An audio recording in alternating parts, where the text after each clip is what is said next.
everyone. Thanks for joining us today. Join Outs Properties here, Bob Scott and Jimmy Vreeland.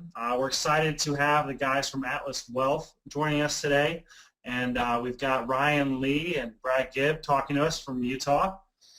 These guys are experts in designing policies, the infinite banking concept policies, and combining it with real estate. So we thought we'd bring them on board and show a quick example of how we're going to make a private loan. Jimmy Vreeland is going to take his personal cash and loan it to Joint Outs Properties into a cash flow real estate investment. We're going to analyze that and then also show it how we could have done that using a smarter system, using the infinite banking concept, and then also show the returns of that kind of project. So I've been loaning into Joint Ops for probably 2 years now, and then Ryan showed me this strategy, and I'm switching out the entire way that I've been loaning to Joint Ops, and we're going to recommend to all our investors they do the same.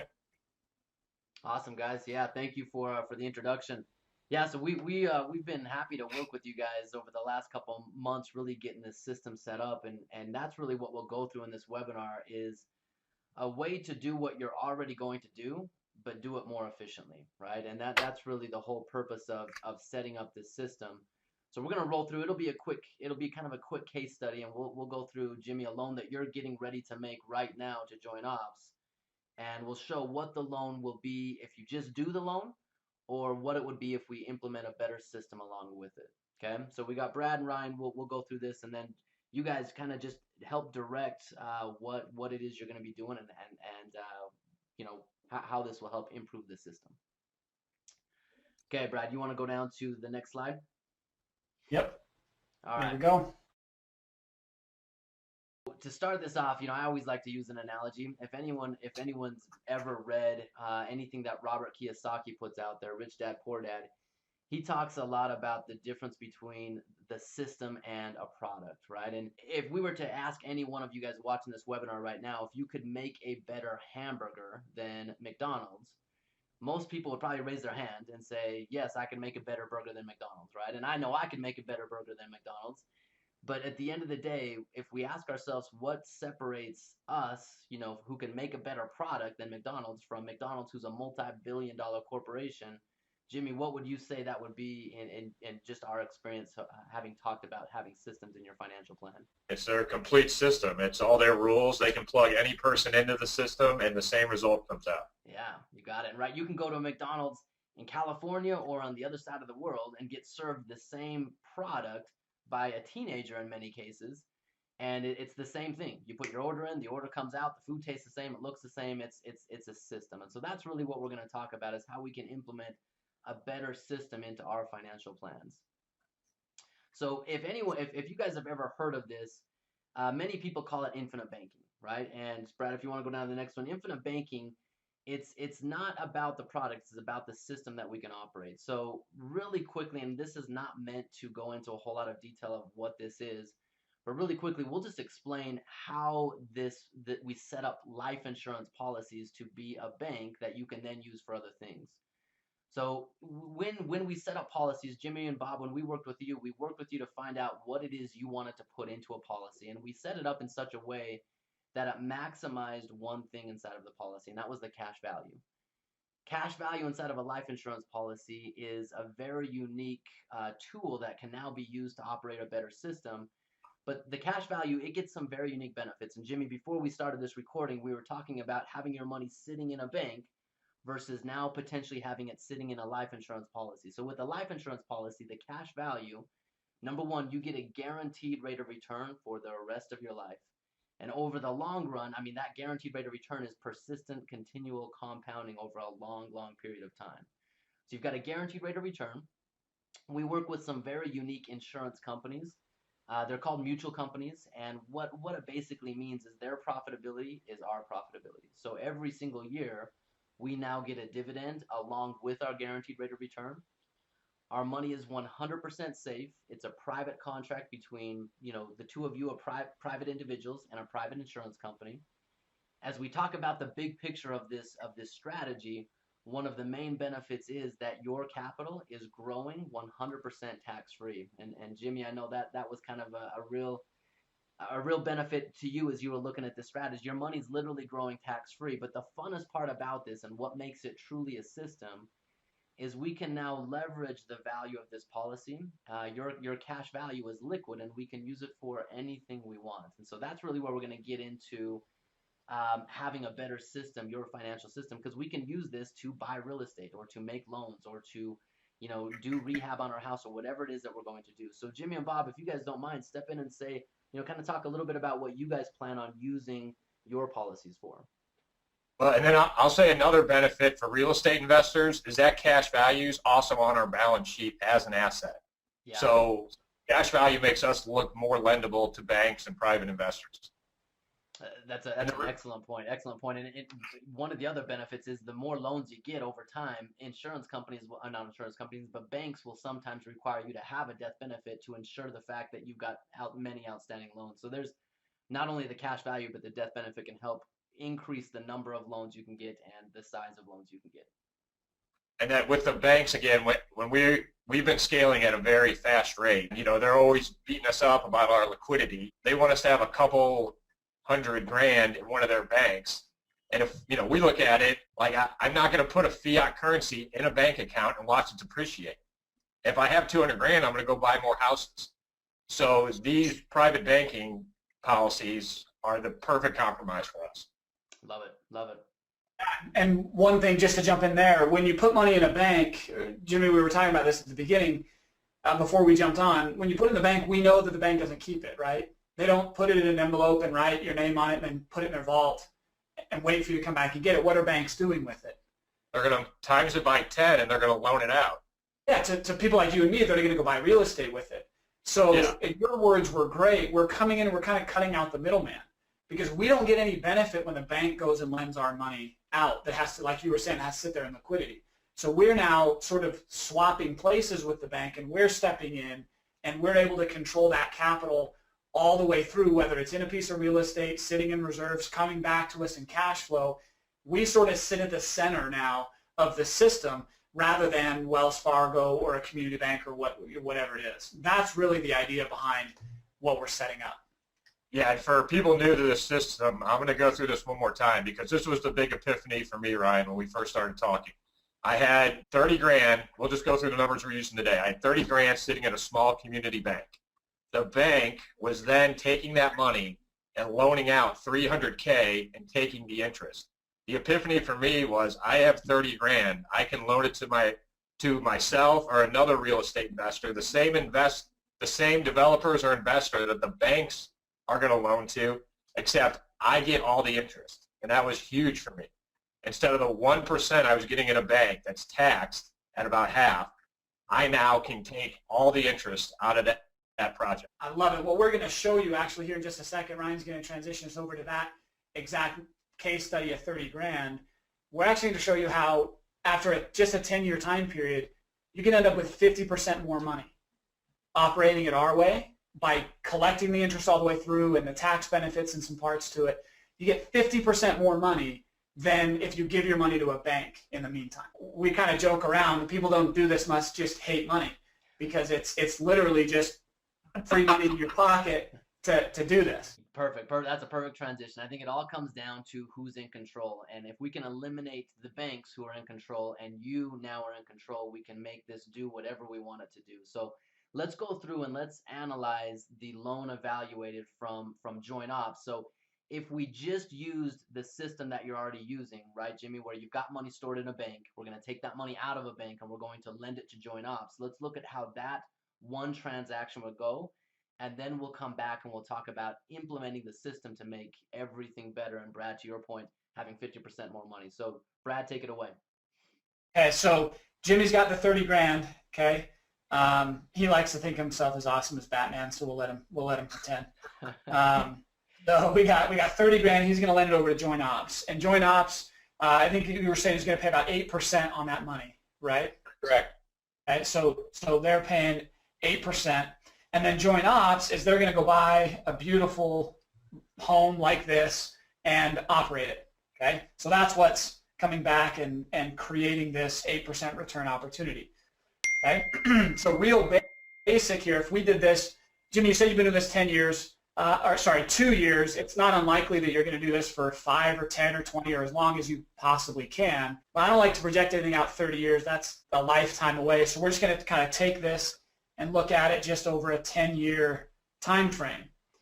Hey, Brad, sorry to interrupt. Can you scroll down a little bit so we can see what you're doing there? 30 grand, love technology. 30 grand, 8% over 10 years. For those that don't want to do math, 8% return on 30 grand is $2,400 per year. So that's what's going to be paid back to you on the 30 grand. You were going to do this anyway.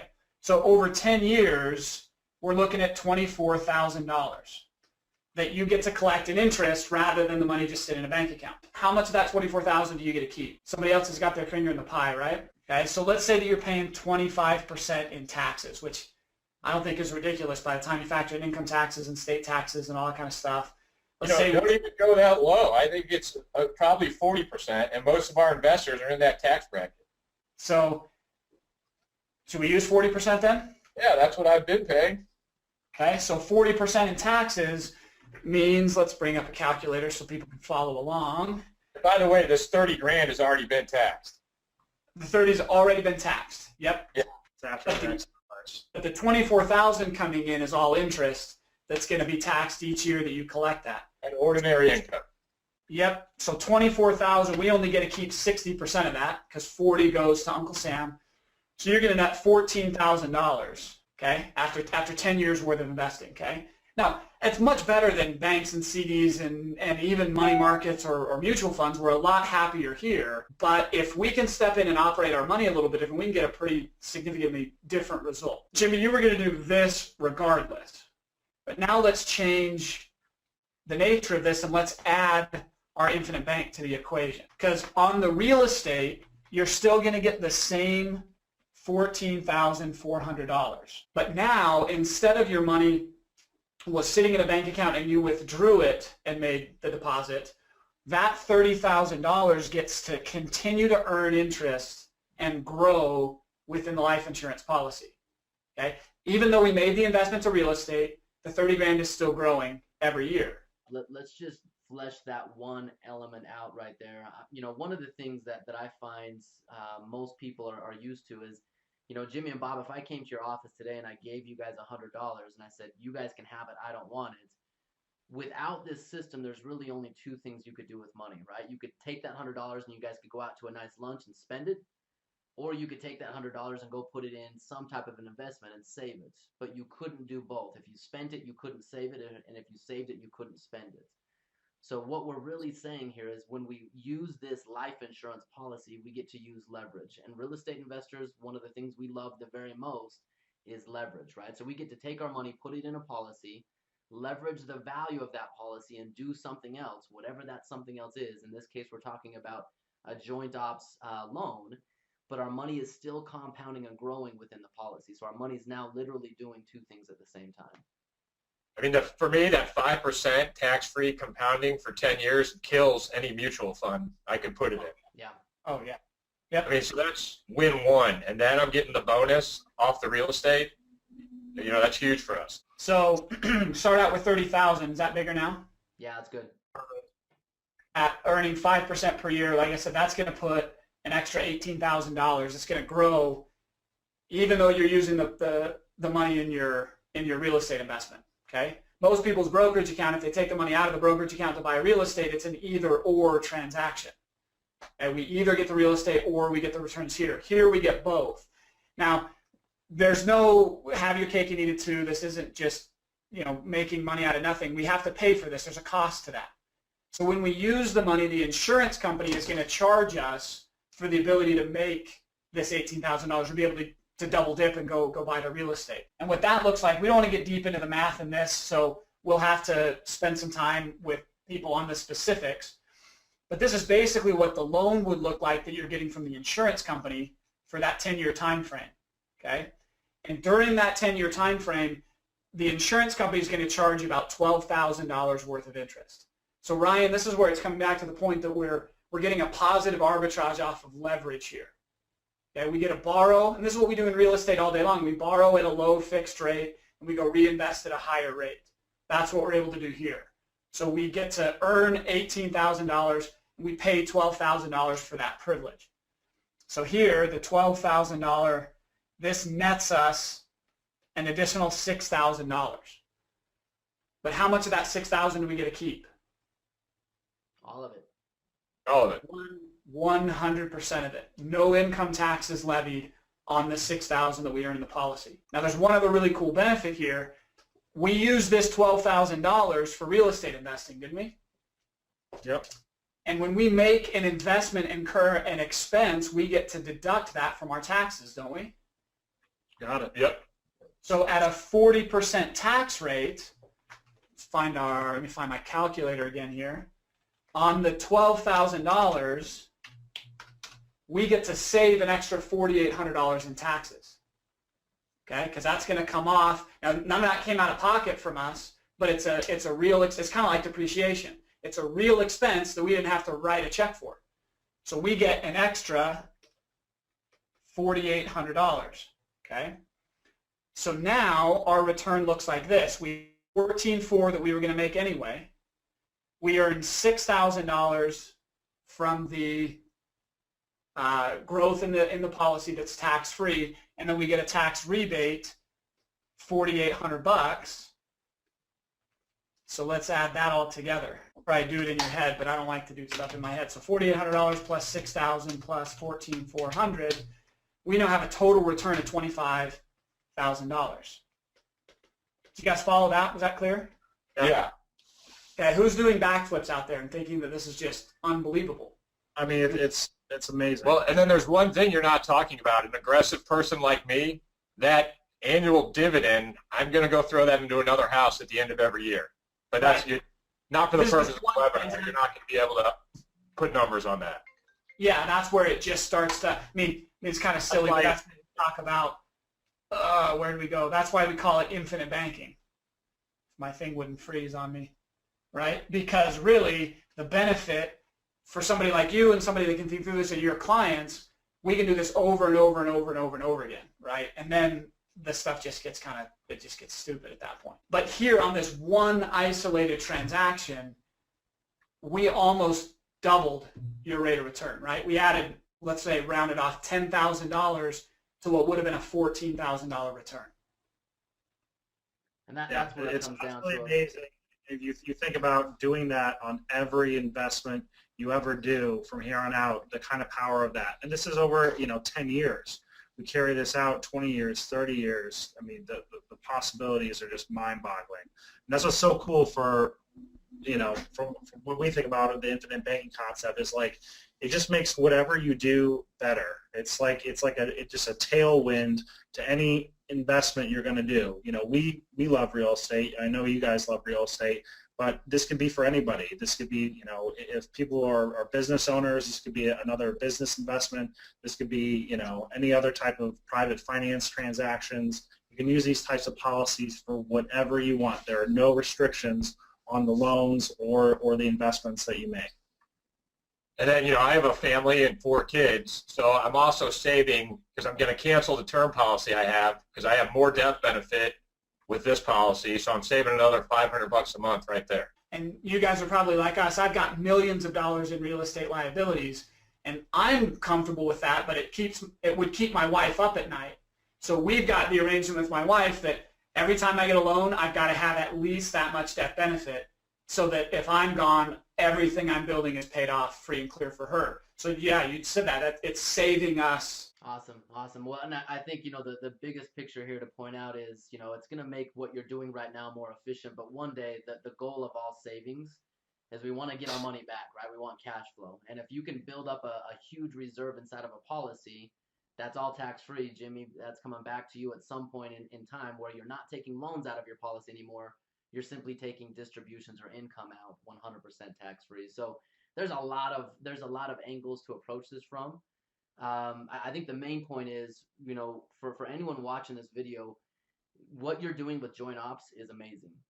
And if we can add a better system underneath it, a better foundation, we can make it twice as amazing is really what it comes down to. So hopefully this was helpful for everyone. Jimmy and Bob, you guys want to close it out and just add in any final thoughts on everything? Just the whole concept of being a private lender and making an investment in a property like this, in my mind, it just makes things so simple because, you know, if I put my money in the stock market, I don't really know what that money's going to do and what the actual underlying company that I'm investing in. I mean, there's so many complexities with how they run their daily business and market factors that go into that investment. So if I put that $30,000 into Apple stock or Amazon, how much control do I really have over what happens with that investment? Where we put $30,000 into this house, if you scroll back up to the picture of this house, this is a real life example. This house, we're all in for $30,000. This is a great blue collar neighborhood in St. Louis. This is in Arnold for people who know the St. Louis area. The comps on this house are anywhere between $120,000 to $140,000. So there's huge security on Jimmy's investment here. And it's very easy to see where the money's coming from because we rented this house out for $900 a month. So $900 a month comes into joint ops. We pay the expenses out of that, you know, the taxes and insurance are roughly $200 a month, you know, various overhead, occasional vacancies we handle. But it's very easy to see how Jimmy's $200 a month gets to him each and every single month and how it's a very secure place to park that money. I did this policy for myself for a couple reasons, but also for our investors, just to be the canary in the coal mine. You know, I think webinars like this will probably start like a webinar diary just to show what happens to this loan over time. And then we have 3 other policies we're funding, so we'll probably talk about that on future webinars. All right, well, we really appreciate you guys joining us today and doing all the hard math for us. So thanks to the guys here at Atlas Wealth, Brad Gibb and Ryan Lee, and we'll talk to you on next example we have coming. Thanks, guys. Thanks, guys.